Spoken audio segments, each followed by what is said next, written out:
నమస్కారం వార్తలకు స్వాగతం ముందుగా ముఖ్యాంశాలు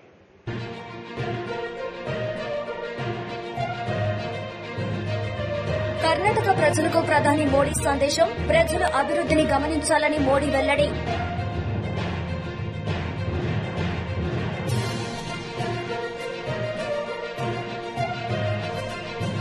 తాడేపల్లిలోని క్యాంప్ కార్యాలయంలో జగనన్నకు చెబుతాం కార్యక్రమాన్ని ప్రారంభించిన సీఎం జగన్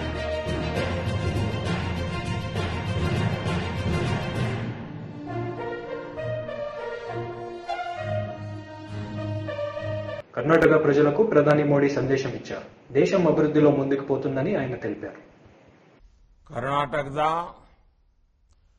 ನನ್ನ ಸಹೋದರಿಯರೇ नमस्कार। आपने मुझे हमेशा जो स्नेह जो प्रेम दिया है वो मेरे लिए ईश्वर के आशीर्वाद की तरह ही है। कर्नाटका के लोगों का आह्वान ಈ ಬಾರಿಯ ನಿರ್ಧಾರ ಬಹುಮತದ बीजेपी सरकार अब भी मेरे कानों में गूंज रहा है। आजादी के अमृत काल में हम भारतीयों ने अपने प्राणप्रिय देश को विकसित भारत बनाने का संकल्प लिया है। कर्नाटका विकसित भारत के इस संकल्प को नेतृत्व देने की ऊर्जा से भरा हुआ है। अभी भारत दुनिया की 5वीं सबसे बड़ी अर्थव्यवस्था है। हमें जल्द से जल्द भारत को टॉप 3 अर्थव्यवस्था में शामिल करना है। ये तभी संभव है जब कर्नाटका की इकोनॉमी तेजी से आगे बढ़े। $1 ट्रिलियन की इकोनॉमी का लक्ष्य हासिल करे।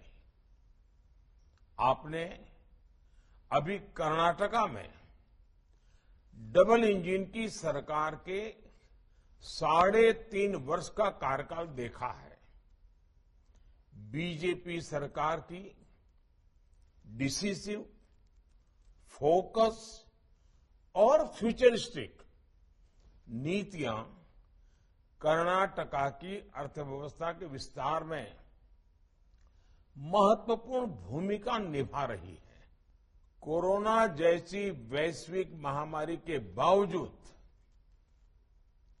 कर्नाटका में बीजेपी सरकार के कार्यकाल दरमियान सालाना 90,000 करोड़ रुपए का विदेशी निवेश आया, एफडीआई, जबकि पिछली सरकार के समय यही आंकड़ा सालाना सिर्फ 30,000 करोड़ रुपए के आसपास था। ये विकास के प्रति, कर्नाटका के प्रति और खास करके हमारे युवा पीढ़ी के उज्जवल भविष्य के लिए बीजेपी का कमिटमेंट है। हम कर्नाटका को इन्वेस्टमेंट, इंडस्ट्री और इनोवेशन में नंबर 1 बनाना चाहते हैं। हम कर्नाटका को एजुकेशन, एम्प्लॉयमेंट और एंटरप्रेन्योरशिप में नंबर 1 बनाना चाहते हैं। बीजेपी सरकार बीज से बाजार तक किसानों की सहूलियत बढ़ाने के लिए भी लगातार काम कर रही है। नई सिंचाई परियोजनाएं हो, भंडारण के नेटवर्क को विस्तार देना हो, इथेनॉल ब्लेंडिंग को बढ़ाना हो, नैनो यूरिया, ड्रोन जैसे आधुनिक माध्यम हो, बीजेपी कर्नाटका को कृषि में नंबर 1 बनाने के लिए प्रतिबद्ध है। डबल इंजन की सरकार बनने के बाद कर्नाटका में कनेक्टिविटी को लेकर, ईज ऑफ लिविंग को लेकर, ईज ऑफ डूइंग बिजनेस को लेकर जो निर्णय हुए हैं, తెలంగాణ రాష్ట్ర రోబోటిక్ ఫ్రేమ్వర్క్ ను మంత్రి కేటీఆర్ ప్రారంభించారు. ఈ సందర్భంగా ఆయన మాట్లాడారు. across multiple domains, including agriculture, healthcare, transportation, law enforcement, environment, and forests. The project part of the framework could be considered the most impactful, as this is where we are, as a government, can really deliver value to the people. Now today's event, and why we are all gathered here today, robotics as a technology has become a game changer. In fact, a few years ago, when I also donned the responsibility of being the municipal administration minister of the state of Telangana. So when I had a problem in my sewerage system, the Hyderabad Metro Water Supply and Sewerage Board, I had to resort to a robotics company. I asked them to give me a robot that can go into the sewer and look at where there are challenges with respect to thinning of a pipes, breaching of a pipe's perimeter, etc., etc. These are very, very useful tools. In fact, whenever we see some disasters such as a fire accident, etc., the immediate thought that comes to mind is, how do you save? Because property loss is okay, relatively speaking, but human life, the loss of it is something that is unpardonable. So therefore, how do we use technology, how do we use things like robotics to make sure that we actually deliver value to our society?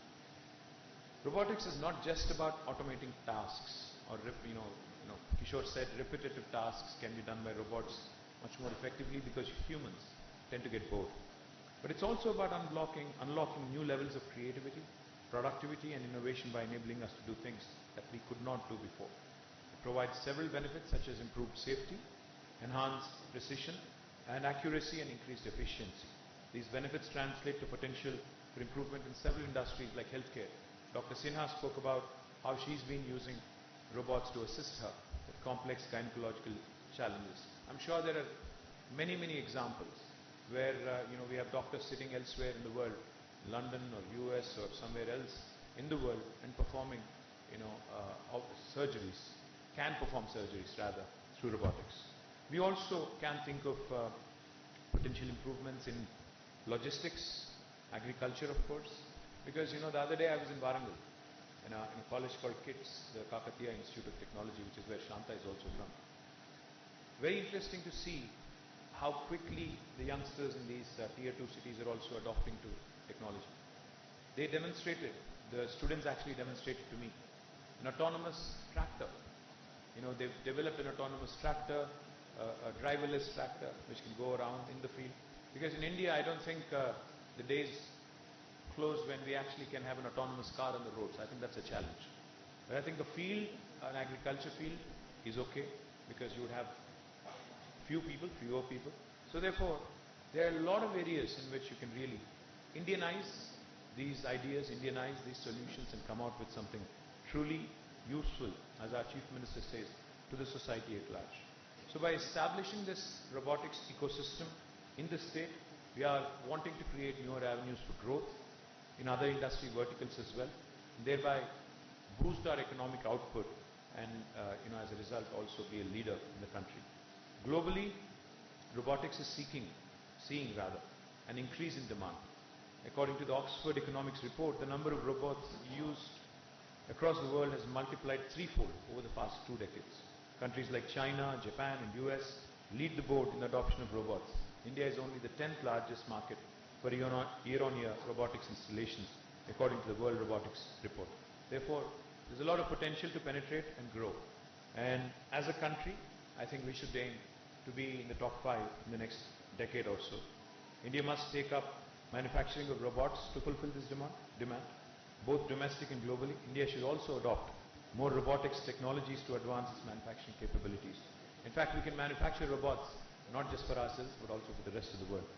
A holistic policy like the one that we have come out with here in Telangana will be a shining light to the rest of the country as well.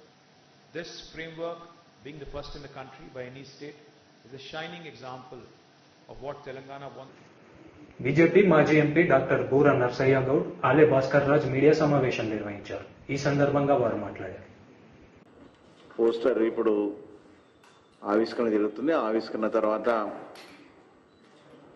Boora Narsaiah Goud ex-MP గారి పత్రికా విలేకరులను ఉద్దేశించి మాట్లాడుతారు. ఈ కార్యక్రమంలో నందనం దివాకర్ గారు, సురేందర్ యాదవ్ గారు, ఆనంద్ గౌడ్ గారు, భాగ్యలక్ష్మి గారు, హరిశంకర్ గౌడ్ గారు పాల్గొంటున్నారు. ముందుగా ఈ పోస్టర్ ఆవిష్కరణ కార్యక్రమం జరుగుతుంది.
ఈరోజు మీడియా సమావేశానికి ఇచ్చేసిన మీడియా మిత్రులందరికీ ధన్యవాదాలు. ముఖ్యంగా బీజేపీ ఓబీసీ మోర్చా తరఫున బండి సంజయ్ గారు అధ్యక్షుడు మరియు బీజేపీ మోర్చా జాతీయ అధ్యక్షులు కె లక్ష్మణ్ గారి యొక్క ఆధ్వర్యంలో తెలంగాణ బీజేపీ తరపున తెలంగాణ ఓబీసీ సమ్మేళనం జరగబోతుంది. ఈ నెల 18వ తారీఖు నాడు నాగోల్లో ఉన్నటువంటి శుభం కన్వెన్షన్ హాల్లో దాదాపు 10,000 మంది డెలిగేట్స్తో 10,000 మంది డెలిగేట్స్తో బీజేపీ ఓబీసీ సమ్మేళనం జరగబోతుంది. మీ ద్వారా ఈ ఆహ్వానం మా బీజేపీ డెలిగేట్స్ అందరికీ పంపుతున్నాం. తెలంగాణ రాష్ట్రంలో బీజేపీ పార్టీ తరఫున 10,000 శక్తి కేంద్రాలుంటే శక్తి కేంద్రాల నుంచి కనీసం ఒక అభ్యర్థి వచ్చేటట్లు ఈ సమ్మేళనం జరపబోతున్నాం. ఈ సమ్మేళనం ప్రధాన ఉద్దేశం ఏంటంటే తెలంగాణ రాష్ట్రంలో బీసీ గోస బీజేపీ భరోసా. తెలంగాణ రాష్ట్రంలో బీసీ గోస బీజేపీ భరోసా. ఉమ్మడి ఆంధ్రప్రదేశ్లో బీసీలు 2వ శ్రేణి పౌరులుగా ఉండే కేసీఆర్ గారి పుణ్యమా అంటూ తెలంగాణ ఏర్పడ్డాక 4వ శ్రేణి పౌరులుగా కేసీఆర్ గారు తొక్కేయటం జరిగింది. ఈరోజు ఈ సమ్మేళనం ద్వారా బీసీల పట్ల కేసీఆర్ గారు ఏదైతే దమనకాండ జరుపుతున్నారో, అష్ట దిగ్బంధం జరుపుతున్నారో, రాజకీయంగా, ఆర్థికంగా, విద్యాపరంగా, ఉద్యోగపరంగా, సామాజికంగా, వృత్తుల పరంగా ఎట్లయితే అణిచివేస్తున్నారో ఈ అంశాలన్నీ ఆ సమ్మేళనంలో చర్చకు వస్తాయి.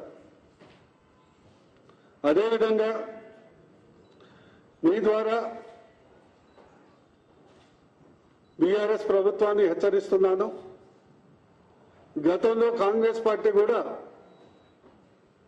బీసీలను నిర్లక్ష్యం చేస్తే యూపీలో నామరూపాలు లేకుండా పోయింది, బీహార్లో నామరూపాలు లేకుండా పోయింది, అనేక రాష్ట్రాల్లో వెస్ట్ బెంగాల్, ఒడిశా, తమిళనాడు లాంటి రాష్ట్రాల్లో నామరూపాలు లేకుండా పోయింది, మహారాష్ట్ర లాంటి రాష్ట్రాల్లో అట్టడుగున పోయింది.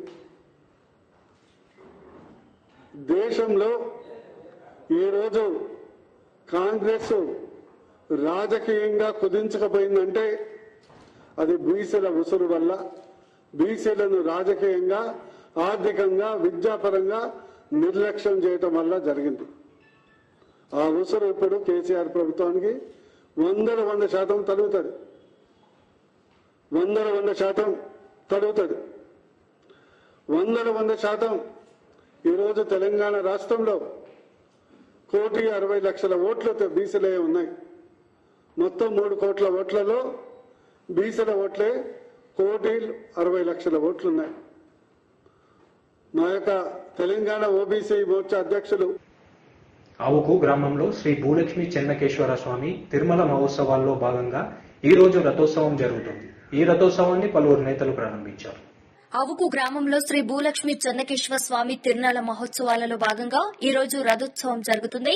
ఈ రథోత్సవాన్ని శ్రీ చల్లా రాజశేఖర రెడ్డి గారు, శ్రీ చల్లా విజయభాస్కర్ రెడ్డి గారు, శ్రీ చల్లా రఘునాథ్ రెడ్డి గారు, శ్రీ చల్లా విఘ్నేశ్వర్ రెడ్డి గారు, శ్రీ దుర్గిరెడ్డి రవీంద్రనాథ్ రెడ్డి గారు, శ్రీ పోతిరెడ్డి శ్రీనివాస్ రెడ్డి గారు, రాజవంశీయులు త్రివిక్రమ వర్మ గారు ప్రథమ పూజ చేసి రథోత్సవాన్ని ప్రారంభించడం జరిగింది. మాజీ మంత్రి లక్ష్మీనారాయణ మీడియా సమావేశం నిర్వహించారు. ఈ సందర్భంగా ఆయన మాట్లాడారు. గత 15 రోజులుగా కురుస్తున్నటువంటి అకాల వర్షాల వల్ల రాష్ట్రంలో ఉన్నటువంటి రైతులు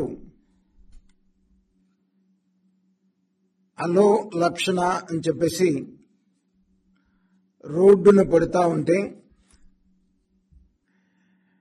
న్యూరో చక్రవర్తి కనుక రూమ్ తగలబడిపోతుంటే తన ప్యాలెస్ లో కూర్చొని వయలిన్ వాయించుకున్నట్టు మన న్యూరో చక్రవర్తి తాడేపల్లి ప్యాలెస్ లో కూర్చొని బయటికి రాకుండా లెక్కలేనితనంగా ప్రవర్తిస్తున్నటువంటి మనం చూస్తూ ఉన్నాం. ఈ వర్షాలకి రబీలో వేసినటువంటి వరి, మిర్చి, మొక్కజొన్న, తెల్లజొన్న, పొగాకు, పసుపు కొంత కోయకుండా ఉన్నది, కోసి కళ్ళాల్లో ఉన్నాయి. ఇవన్నీ కూడా దారుణంగా తడిచిపోయి మొక్కొచ్చి రైతులు దిక్కులేని పరిస్థితిలో ఉంటే ధైర్యం చెప్పాల్సినటువంటి నాయకులు ఒక్కళ్ళు కూడా మాట్లాడకుండా ఇంకా ప్రతిపక్షాలు డిమాండ్ చేస్తూ ఉంటే, ప్రతిపక్షాలు ఉద్యమాలు చేస్తూ ఉంటే ప్రతిపక్షాలని బూతులు తిడుతూ కాలం గడుపుతున్నారు తప్ప ఇంతవరకు ఫీల్డ్లోకి వెళ్లి దెబ్బతిన్న రైతుకి ధైర్యం ఇచ్చి ఎన్యూమరేషన్ చేసే దిక్కు లేకుండా పోయినటువంటి పరిస్థితి రాష్ట్రం మొత్తం మీద కనపడతా ఉంది. మా నాయకుడు చంద్రబాబు నాయుడు గారు గోదావరి జిల్లాలో వరి ధాన్యం, రబీలో వేసినటువంటి వరి ధాన్యం మరి కోసి కుప్పలుగా వేసినాయి కానీ ఇంకా కోయకుండా పొలాల్లో పడి మొక్కలు వచ్చినటువంటి కానీ ఇవన్నీ చూస్తే అనేక విషయాలు వెలుగులోకి వచ్చినటువంటి పరిస్థితి. కనీసం బస్తాలు కూడా ఇవ్వలేనటువంటి పరిస్థితిలో ఈ ప్రభుత్వం ఉంది అని అంటే ఎందుకు ఈ ముఖ్యమంత్రి ఆ కుర్చీలో కూర్చున్నాడో నాకైతే అర్థం కావట్లేదు. ఎందుకంటే వారానికి 2,000 కోట్ల ఆదాయం, అతని సొంత ఆదాయం వస్తుంది కాబట్టి ఆదాయం పోతుందని చెప్పేసి ఆ కుర్చీని అట్టు పెట్టుకుని కూర్చొని ఉన్నావు తప్ప నీకు ప్రజల పట్ల ఏ విధమైనటువంటి లక్ష్యం లేదు అని చెప్పేసి చెప్తాను. ఆఖరికి నువ్వే చెప్పావు తడిసిన ధాన్యాన్ని కొనిస్తాను అని నేను చెప్పినటువంటి మాట. కానీ యాక్చువల్గా క్షేత్రస్థాయిలో జరుగుతున్నటువంటి పరిస్థితి 75 కేజీల బస్తాకి ఒక చోట 5 కేజీలు, ఒక చోట 12 కేజీలు ఎక్సెస్ ఇమ్మని చెప్పేసి మిల్లర్లు డిమాండ్ చేయటం కానీ, లేకపోతే ప్రభుత్వమే మిల్లర్ల ద్వారా బస్తాకు 100 రూపాయల నుంచి 200 రూపాయలు వసూలు చేసేటువంటి పరిస్థితి కానీ, లారీ లోడుకి 10,000 నుంచి 20,000 మిల్లర్లు వసూలు చేస్తున్నా, అలాగే మీరు చెప్పేటువంటి ఈ రైతు సేవా కేంద్రాలు, రైతు భరోసా కేంద్రాలు ఏదైతే ఉన్నాయో, మరి రైతు భరోసా కేంద్రాలు రైతుని భక్షించేటువంటి కేంద్రాలుగా ఉన్నాయి తప్ప రైతును ఆదుకునేటువంటి పరిస్థితి అయితే ఎక్కడ కనపడతలా. ఈ రైతు భరోసా కేంద్రాలు ఊళ్ళకన్నా చివర దూరం ఉన్నటువంటి రైస్ మిల్స్ కి అలాట్మెంట్ ఇస్తే రవాణా ఛార్జీలు పెరిగి రైతు మోయలేనటువంటి పరిస్థితిలో ఉన్నటువంటి పరిస్థితి ఉంది. మేము డిమాండ్ చేస్తున్నాం తెలుగుదేశం పార్టీ తరఫున, ఏదైతే తడిచిన ధాన్యాన్ని మిల్లర్లకు తీసుకుని వెళ్తే 75 కేజీలకి అదనంగా 12 కేజీలు వసూలు చేస్తున్నారో, లారీ లోడు వెళ్తే 10,000 నుంచి 20,000 దాకా అదనంగా వసూలు చేస్తున్నారు. అలాగే బస్తాకి 100 నుంచి 200 రూపాయలు ఏ రకంగా అయితే మరి వసూలు చేస్తున్నారో, ఇవన్నీ కూడా రైతుకి తిరిగి ఇప్పించాల్సినటువంటి బాధ్యత జగన్మోహన్ రెడ్డి మీద ఉంది అని చెప్పేసి నేను ఈ సందర్భంగా డిమాండ్ చేస్తా ఉన్నాను. అలాగే మిర్చి అయితే నువ్వు ఈ 4 సంవత్సరాల నుంచి అధికారంలోకి వచ్చిన తర్వాత కనీసం రైతుకు ఒక్క తైవాన్ స్ప్రేయర్ అన్నా ఇచ్చావా అని చెప్పేసి నేను అడుగుతా ఉన్నా. రైతుకు వర్షాలు పడుతుంటే వర్షం నుంచి కాపాడుకోవటానికి ఇంతకుముందు పట్టాలు ఇచ్చేవాళ్ళం. ఈ 4 సంవత్సరాల్లో ఒక్క పట్టా అన్నా ఇచ్చావా అని చెప్పేసి నేను అడుగుతా ఉన్నా. పట్టాలు ఇస్తే వర్షాలు వస్తే ఆ వర్షాల నుంచి పంట కాపాడుకునేటువంటి పరిస్థితి ఉండేది. ఇవాళ 4 సంవత్సరాల నుంచి ఒక పట్టా కూడా ఇవ్వకపోవటం వల్ల కళ్ళల్లో ఉన్నటువంటి మిర్చి బూజు పట్టిపోయి చేతికొచ్చిన పంట నోటికి రాక రైతులు అల్లో లక్షణ అని చెప్పేసి విలపిస్తున్నటువంటి పరిస్థితి ఉంది. నేను ఈ మధ్య పాకాలపాడు టీడీపీ పోలిట్ బ్యూరో సభ్యులు బర్ల రామయ్య మీడియా సమావేశం నిర్వహించారు. ఈ సందర్భంగా ఆయన మాట్లాడారు. ఈ లిస్టులో చాలా రాసుకొచ్చా. మా ఎస్సీ బ్యాక్లాగ్ పోస్టుల దగ్గర నుంచి, కోడికత్తి శ్రీను 4 సంవత్సరాలు జైల్లో ఉన్న దగ్గర నుంచి,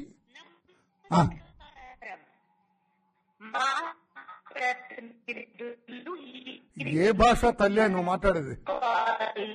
బిజీగా ఉన్నారు. కొంతసేపట్లో మా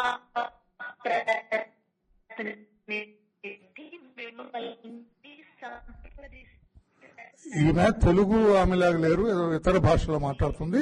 కొంతసేపు వెయిట్ చేయమన్నది మాత్రం నాకు అర్థమైంది. నేను వెయిట్ చేస్తానమ్మా, రామ్మా.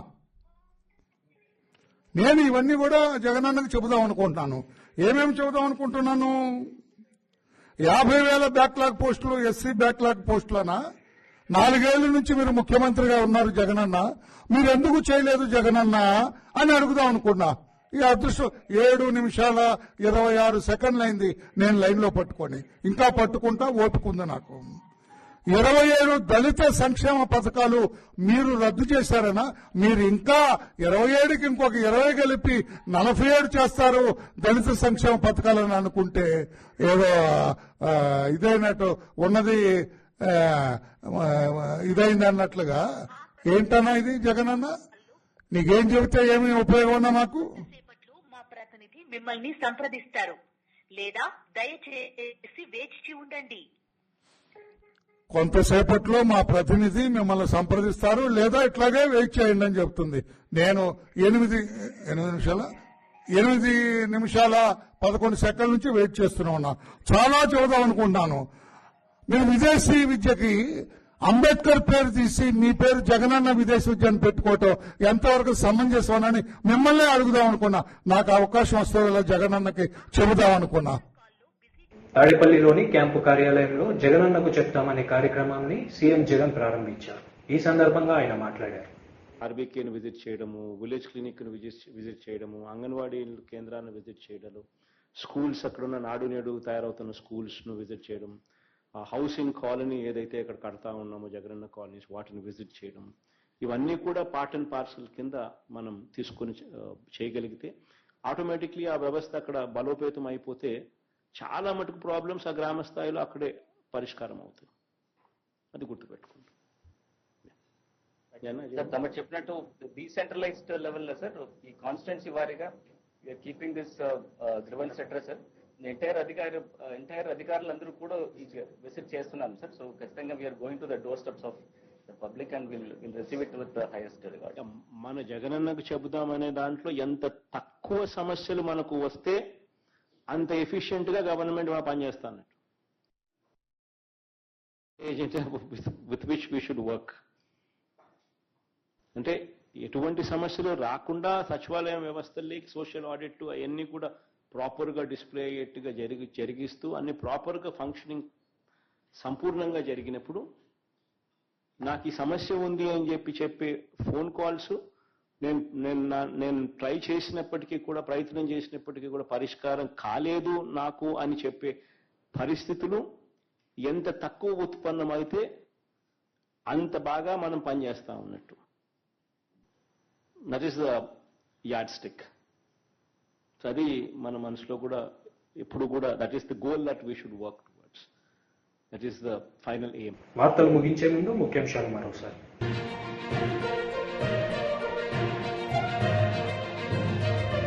కర్ణాటక ప్రజలకు ప్రధాని మోడీ సందేశం, ప్రజల అభివృద్ధిని గమనించాలని మోడీ వెల్లడి.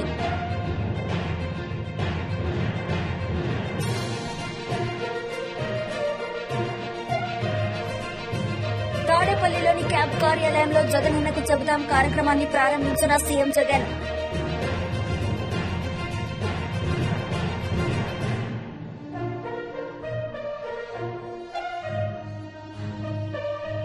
వార్తలు ఇంతటితో సమాప్తం. తిరిగి ప్రసారం అయ్యే వార్తల్లో మళ్ళీ కలుద్దాం. అంతవరకు సెలవు. నమస్తే.